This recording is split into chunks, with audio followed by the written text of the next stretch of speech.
Bagaimana kalau aku hanya melakukan sholat 5 waktu? Bukan berarti yang tadi salah ya, yang sebatas kemampuan. Dari awal malam begadang begitu sampai jam berapa lewat. Nah itu yang salah. Jadi bukan yang nanti bersama Rasul itu hanya sebatas keturunan. Tidak. Artinya Allah benar-benar memperhatikan kepada hamba Allah yang begini. Bismillahirrahmanirrahim. Assalamualaikum warahmatullahi wabarakatuh. Bapak-bapak dan ibu-ibu yang terhormat, apabila kita mengamati ayat-ayat dalam Al-Quran, Allah Subhanahu wa Ta'ala banyak sekali memerintahkan untuk bertakwa. Ya ayyuhalladzina amanu taqullaha wa qulu qawlan sadida. Ya ayyuhalladzina amanu taqullaha. Kemudian dilanjutkan dengan kata-kata yang lain. Tapi ada yang istimewa. Dalam surah Ali Imran Allah berfirman, Ya ayyuhalladzina amanu taqullaha haqqa tuqatih. Tidak sekedar perintah takwa saja, wahai orang yang beriman, bertakwalah kamu kepada Allah. Tapi haqqa tuqatih, dengan sesungguh-sungguhnya takwa. Sebenarnya dengan istilah ittaqullah itu sudah cukup. Dengan sesungguh-sungguhnya takwa, benar-benar takwa. Wala tamutunna illa wa antum muslimun. Dan janganlah kalian mati, meninggal dunia kecuali dalam keadaan muslim. Jadi di situ bisa dipahami hamba Allah yang beriman ada yang memang takwa. Ya mungkin takwa itu kan sebatas dari pengertian takwa. Artinya apa? Mematuhi perintah Allah, menjauhi larangannya. Tapi ada yang lebih mendalam lagi, benar-benar takwa. Apa yang benar-benar takwa? Dia lebih daripada sebatas perintah, lebih daripada yang digariskan begitu ya. Walaupun itu sudah benar. Nah, umpamanya sholat 5 waktu dilaksanakan, puasa bulan Ramadan dilaksanakan, zakat juga begitu ya, haji dilaksanakan. Ada juga mungkin yang lainnya begitu kan. Karena satu ketika Rasulullah didatangi oleh sahabat. Wahai Rasul, kata sahabat, bagaimana kalau aku hanya melakukan sholat 5 waktu, puasa di bulan Ramadan, dan tidak bisa berzakat. Artinya ya karena kondisi ya, dia orang miskin begitulah. Kemudian sahabat tadi bertanya, A'adkhulul jannah, bisakah aku masuk surga? Artinya sebatas itu aja, sholat dan puasa dia jaga dengan baik. Itu pun yang wajib. Artinya seperti sholat sunnah, puasa selain Ramadan, nah dia tidak melakukan. Tapi dengan baik dia menjaga dua itu sesuai dengan kemampuannya. Maka jawab Rasulullah, ya, na'am, engkau akan bisa masuk surga. Itu mungkin pengertian takwa memang begitu. Tapi ada yang haqqa tuqatih, lebih daripada itu. Bukan berarti yang tadi salah ya, yang sebatas kemampuan, tetapi dia lebih lagi mendalami dan mengamalkan yang memang benar-benar diperintahkan oleh Allah. Disebutkan di dalam surah Al-Muzammil ayat 20. Allah berfirman. Nah, ini mungkin bagian yang haqqa tuqatih. Dan ini terlihat ya di sini. Yang istilah dua bagian tadi, ada yang takwa, ada yang benar-benar takwa.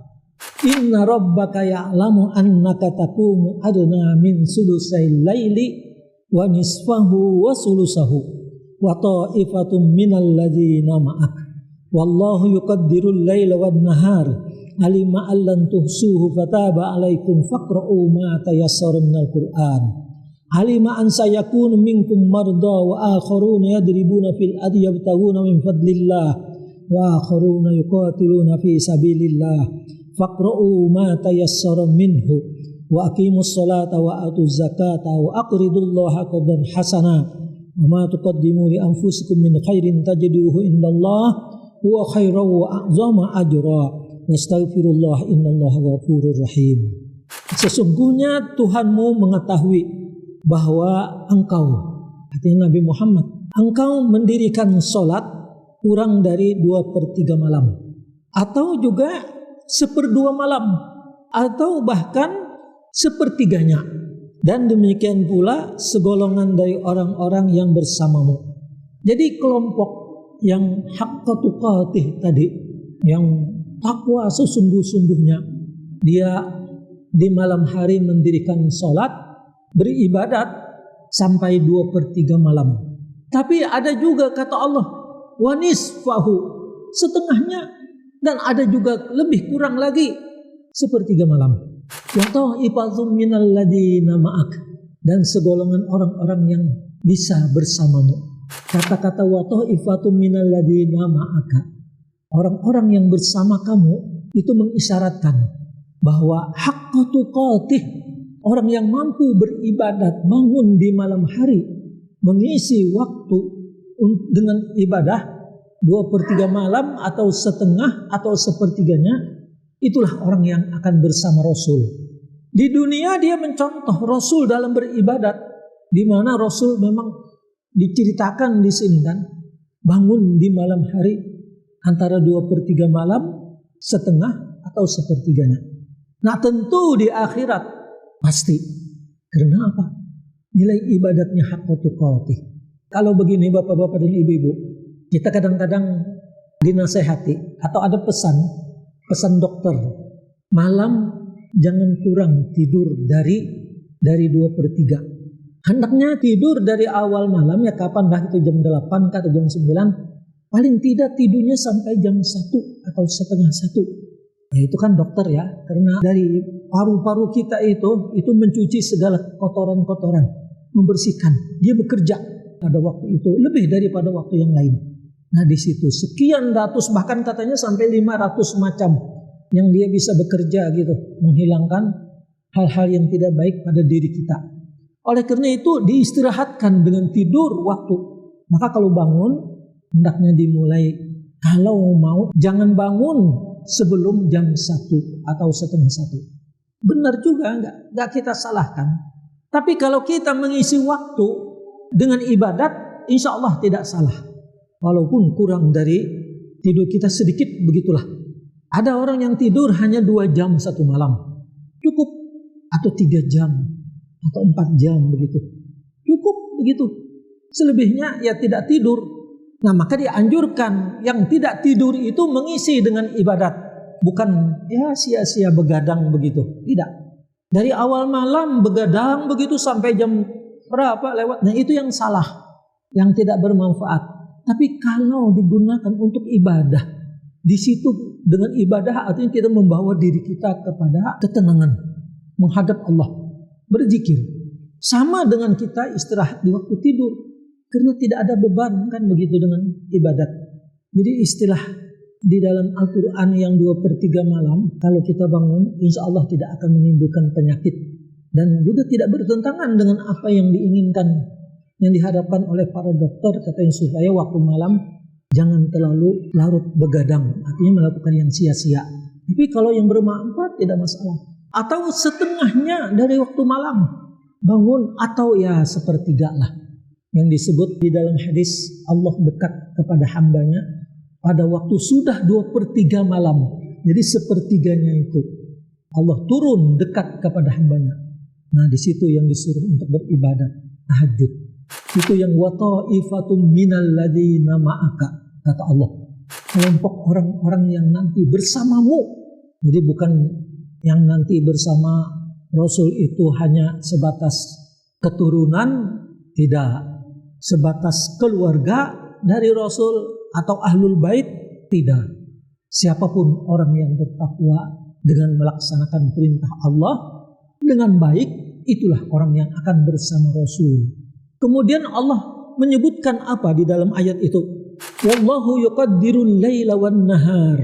Allah yang mengatur waktu malam dan waktu siang. Nah ini yang menentukan.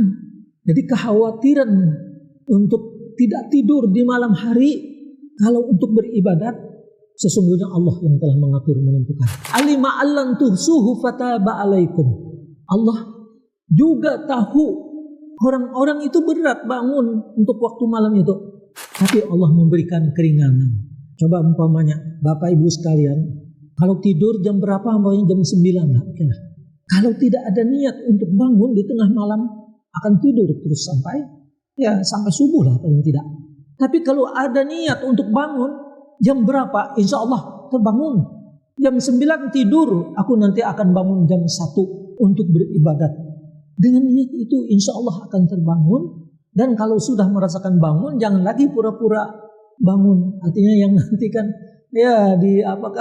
kemudian akibatnya ngantuk lagi. Mungkin di situ godaan iblis itu ada, menyuruh agar tidur lagi itu mungkin. Namun begini lagi Bapak-bapak dan Ibu-ibu, di malam hari Allah menyebutkan di situ kan di ujung ayatnya, faqra'u ma tayassara minal Qur'an. Kalau sudah bangun, apakah 2/3 malam, apakah setengahnya, atau sepertiganya bangun, jangan lupa membaca ayat Al-Quran. Barang sedikit, para ulama tafsir menyebutkan maksud dari ayat itu memerintahkan dan kaitannya dengan bangun di malam hari itu kalau kita sholat hendaknya membaca ayatnya panjang-panjang. Sehingga kalau bangun umpamanya jam 2 kah, kalau sholat kan mungkin 8 rakaat biasanya kan umpamanya tahajud, sebentar selesai. Lalu kalau tidak banyak hafalan, bagaimana? Boleh dengan memegang Al-Quran. Tapi tentu disiplin ya, jangan banyak gerak. Atau menggunakan apakah di muka kita, nih Al-Quran baca. Setelah selesai, mau rukulah dengan teratur, Al-Quran tetap terjaga, jangan sampai main-main. Begitu seterusnya. Atau juga begini, selesai sholat, maka waktu setelah sholat entah berapa rakaat, duduklah dengan membaca Al-Quran. Syukur kalau bisa membaca cukup lancar, 1 atau setengah jam kah, 1 jam setengah jam, bisa 1 juz umpamanya, atau berapa. Itu perintah Allah. Memang sebaik-baiknya waktu membaca Al-Quran di malam hari, tentu dengan tidak mengeraskan, jangan sampai terganggu lah tetangga. Nah kemudian lagi ada Allah menyebutkan di sini, alima an sayakunu minkum marda wa akharuna yadribuna fil ardi yabtaguna min fadlillah. Allah juga tahu bahwa ada di antara kalian itu orang yang sakit dan ada juga orang yang sibuk mencari rezeki. Kemudian yang ketiga kata Allah, wa akharuna yuqatiluna fi sabilillah, dan ada juga orang yang berjuang menegakkan agama Allah. Namun kepada yang 3 ini dia tidak mampu. Bukan tidak mampu, mungkin kadang-kadang. Ini bisa dikategorikan yang 3 kelompok ini. Itu di siang hari dia tidak bisa mengambil waktu untuk beribadat di malam hari. Tapi kata Allah apa? Faqra'u ma tayassara minhu. Jangan lupa, jangan juga ditinggalkan membaca ayat-ayat Al-Quran barang sedikit yang mudah. Jadi dengan membaca Al-Quran sebagai ciri lah, simbol orang yang takwa. Ya, dia menggunakan barang berapa waktu dengan membaca Al-Quran. Dalam ayat ini juga bapak-bapak dan ibu-ibu, kata-kata alima, ya'lamu itu beberapa kali diulang. Ada 3 di situ disebut. Artinya Allah benar-benar memperhatikan kepada hamba Allah yang begini, yang mau bangun di malam hari, yang mau beribadat, dan yang mau membaca Al-Quran. Itu perhatian lebih daripada kepada yang lainnya. Boleh dikatakan begitu.